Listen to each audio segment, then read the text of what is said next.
Si toi aujourd'hui tu comprends une chose et moi je comprends le contraire, il faut que tu restes sur ce que toi tu as compris. Si tu entends le contraire et que tu as un doute sur ce que tu fais, tu peux te pencher sur ce que l'autre elle a dit pour aller méditer.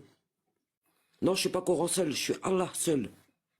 Parce que tu sais, je peux avoir le Coran sans Allah, ça n'existe pas. Donc moi c'est plus Allah seul. Je me contente de ce qui me fait comprendre, de ce qui m'enseigne. Après c'est petit à petit, petit à petit. En fait, il faut que vous compreniez une chose. Exactement, le Coran, il vient que de Allah. Vous allez lire le Kitab. Ce que vous lisez, c'est le Kitab, les prescriptions. Ils est là. Attendez 2 minutes. J'en peux plus. En fait, le Kitab, c'est les prescriptions, on va dire ça comme ça, je veux pas trop... Ce que vous allez lire, la plupart des gens, même nous, hein, on est voilés, c'est-à-dire qu'il y a un voile. Parce qu'en fait, si le voile y était levé, on va tous s'effondrer dès les premières ayettes. Tous. Parce que tout ce qu'il y a dedans, là, c'est une clarté. Lumière sur lumière. Donc t'imagines, quand il te donne un petit... je peux pas dire minimum, parce que c'est minimum, ça n'existe pas. Quand il te donne juste ce que tu peux comprendre, les bagages que tu es censé avoir pour comprendre, tout s'effondre déjà, tout. Tout ce qu'on t'a vendu. La lecture. Vous allez lire, si vous le lisez en français, c'est pas tant bien même ce que vous avez... En fait, tout dépend de votre intention quand vous allez le lire. Votre intention, c'est pas d'aller chercher avec dans un texte. Ce que vous faites, en fait, c'est que vous laissez le texte vous enseigner.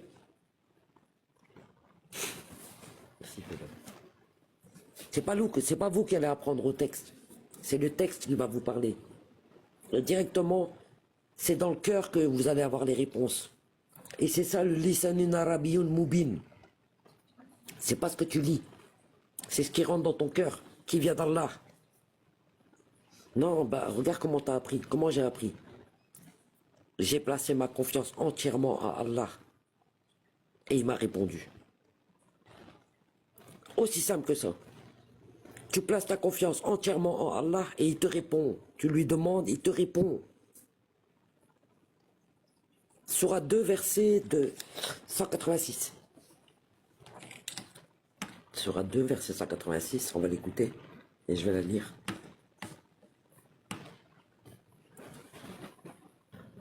Salam Nouria, merci à ceux qui disent. Regarde Sourate 286. Je vais essayer de faire comme vous. En fait, il faut que tu fasses comme toi, pas comme nous. Parce qu'il y a... Regarde, hein. Le déclencheur, c'est vraiment que tu comprennes que ce qu'on a tous fait, c'est tout simplement, on a suivi comme nos parents, on est d'accord? Ça, c'est ta première qibla. À un moment donné dans ta vie, tu vas avoir cette réflexion de dire, attends, pourquoi je fais ce que je fais? Et tu vas chercher à avoir des réponses. Premier réflexe, auprès des gens. Deuxième réflexe, par exemple, moi je te dis ça, tu vas aller dans un autre live, il va te dire ça, tu vas aller chez ta voisine, elle va te dire ça. Et à un moment donné, ta vie, tu vas tellement saturer, tu vas venir directement vers Allah, direct. Et il va te répondre. Direct. Sourate 2, verset 186. Et quand mes serviteurs t'interrogent sur moi, alors je suis tout proche. Je réponds à l'appel de celui qui me prie quand il me prie, qu'il réponde à mon appel et qu'il adhère en moi, afin qu'il soit bien guidé. Et là, c'est pas le mot salat. Le mot avec la racine de dua. Je le fais écouter en arabe. وإذا سألك عبادي عني فإني قريب أجيب دعوة الداع إذا دعان فليستجيبوا لي وليؤمنوا بي لعلهم يرشدون. Voilà. Donc tu vois bien, il n'y a pas écrit juste pour une catégorie de personnes. Jamais. Tu lui demandes, il te répond. Et c'est ça qui t'ont enlevé en fait, qui nous ont enlevé. Le lien direct qu'on avait avec lui. Comment ça je dois passer par des hommes pour avoir un lien? C'est écrit où ça? Il n'y a pas une seule ayat qui te dit que pour passer par moi, tu dois passer par quelqu'un, ça n'existe pas. Aucun intercesseur. Aucun. En fait, Bougliba, excuse. Le plus difficile, ça va être d'effacer ce qu'on t'a vendu. Le plus difficile, c'est d'effacer ce qu'on nous a vendu. Mais il y a une ayat qui te le dit.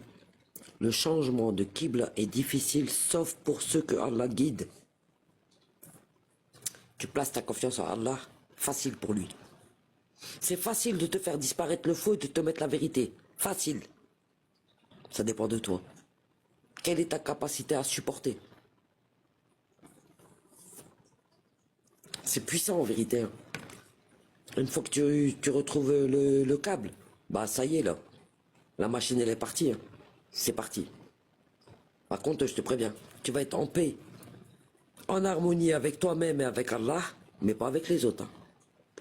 Et c'est pour ça que il dit aux Nisa de rabattre leur voile sur leur poitrine. Qu'est-ce qu'elle veut dire cette ayat? Salamoun Mikaben.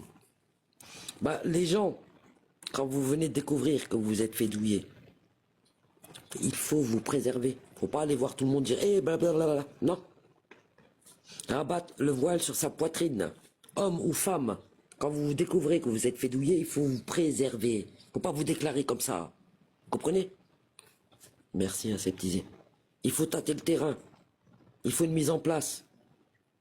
Il faut que vous soyez déjà solide. Vous ayez toutes les armes et que vous êtes à l'abri. Vous comprenez? Hommes et femmes qui viennent découvrir la douille, préserve-toi. Rabat un voile sur ta poitrine. Pas sur tes nibards, pas sur tes cheveux. Et non, rien de tout ça. C'est profond, c'est intérieur. Désolé pour le petit dérapage. Donc, en vérité, le texte, il est pur, il parle à l'intérieur, il est profond, il parle à chacun d'entre nous. Celui qui cherche la vérité, le roi. Si toi aujourd'hui tu comprends une chose et moi je comprends le contraire, il faut que tu restes sur ce que toi tu as compris. Si tu entends le contraire et que tu as un doute sur ce que tu fais, tu peux te pencher sur ce que l'autre a dit pour aller méditer. Non, je suis pas Coran.